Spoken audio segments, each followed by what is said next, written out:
ওরহমতুল্লাহি ওবরকাতুহু নাহমাদুহু ওয়া নুসাল্লি আলা রাসূলিহিল কারীম আম্মা বা'দ আউযু বিল্লাহি মিনাশ শাইতানির রাজিম বিসমিল্লাহির রহমানির রহিম। প্রিয় দেশবাসী, যে যেখান থেকে আমাদেরকে দেখছেন সবাইকে জানাই মোবারকবাদ। আজকে আপনাদেরকে আল্লাহ রাব্বুল আলামিনের একটি আয়াত স্মরণ করে দিয়ে কিছু কথা বলবো। আল্লাহ রাব্বুল আলামিন পবিত্র কোরআনুল কারীমের 29 পারায় প্রথম সূরা সূরাতুল মুলকের 2 নম্বর আয়াতে আল্লাহ সুবহানাহু ওয়া তাআলা বলেন, আল্লাযী খালাকাল মাউতা ওয়াল হায়াতা। আল্লাহ রাব্বুল আলামিন এখানে বলেন, আমি আগে মউতকে সৃষ্টি করেছি, তারপর হায়াতকে সৃষ্টি করেছি, হায়াতকে বানিয়েছি। আমরা লক্ষ্য করলে বুঝতে পারবো, আমরা যদি এখানে মাথা দিয়ে চিন্তা করি তাহলে বুঝতে পারবো আমাদেরকে আগে হায়াতের জিন্দেগি অনুভব করি, তারপর আমরা মউতের স্বাদ উপভোগ করি, মউতের স্বাদ গ্রহণ করি। কিন্তু কথা হলো, এখানে আল্লাহ রাব্বুল আলামিন কেন উল্টোটা বললেন? কেন বলেন আগে মউত সৃষ্টি করেছি তারপর তোমাদেরকে হায়াত দিয়েছি?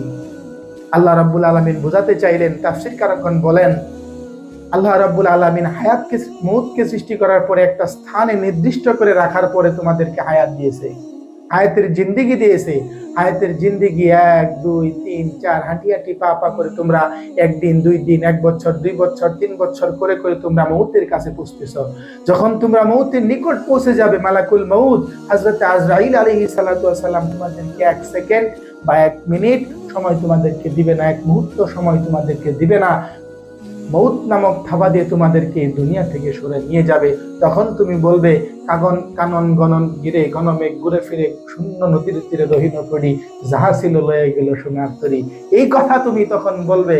তাই আমরা সবাই মৃত্যু সম্পর্কে সচেতন হই, মৃত্যু সম্পর্কে জানি, মৃত্যুর স্বাদ গ্রহণ করা থেকে মৃত্যুর স্বাদ কত তিক্তকর, মৃত্যুর স্বাদ আমাদেরকে কত কঠিন করে তুলবে, সেই কথা ভেবে আমরা নিজের জীবনকে সুন্দর করে তুলি। আল্লাহ রসুল হাদিসের ভিতরে ফরমান, যখন বান্দা নেককার হবে তখন তার জানটা কবজ করা হবে, মৃত্যু তাকে এসে প্রশান্ত করে, যেমন একটা শিশু তার মায়ের কোলে দুধ খেতে খেতে ঘুমিয়ে যায়, তেমনি ভাবে তার রূহ কবজ করে নিয়ে যাবে। আর যখন একটা বৎকারে রূহ কবজ করা হবে তখন তাকে এত কষ্ট দেওয়া হবে, তাজা বকরির থেকে চামড়া সিলালে যেমন কষ্ট হয় তেমন ভাবে একটা মানুষ কষ্ট অনুভব করবে। তাই কাজে আসুন আমরা মৃত্যুকে বেশি বেশি স্মরণ করি।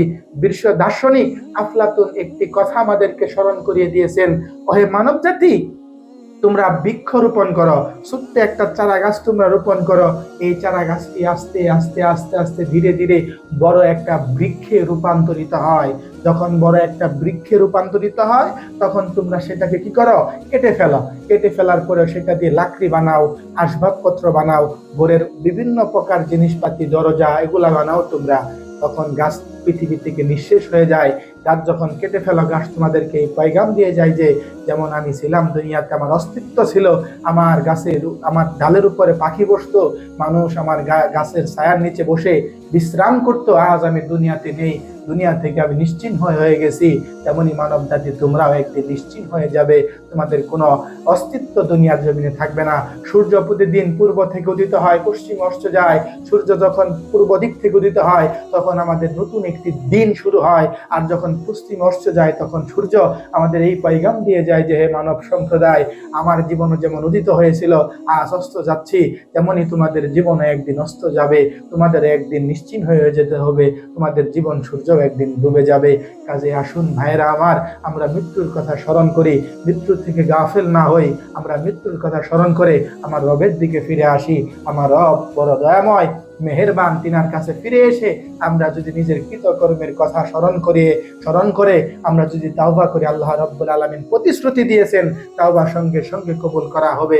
তাই আমরা আসুন আমরা আল্লাহর কাছে ফিরে আসি, তওবা করি, নিজের জীবনকে সুন্দর করি, নিজের জীবনকে কোরআন এবং সুন্নাহ অনুযায়ী জীবন গঠন করি, তবে ইহকাল এবং পরকালে শান্তি হবে। আল্লাহ রাব্বুল আলামিন আমাদেরকে আমল করার তৌফিক দান করুন, সকলে পড়ি আমিন। আসসালামু আলাইকুম ওয়া রাহমাতুল্লাহি ওয়া বারাকাতুহু।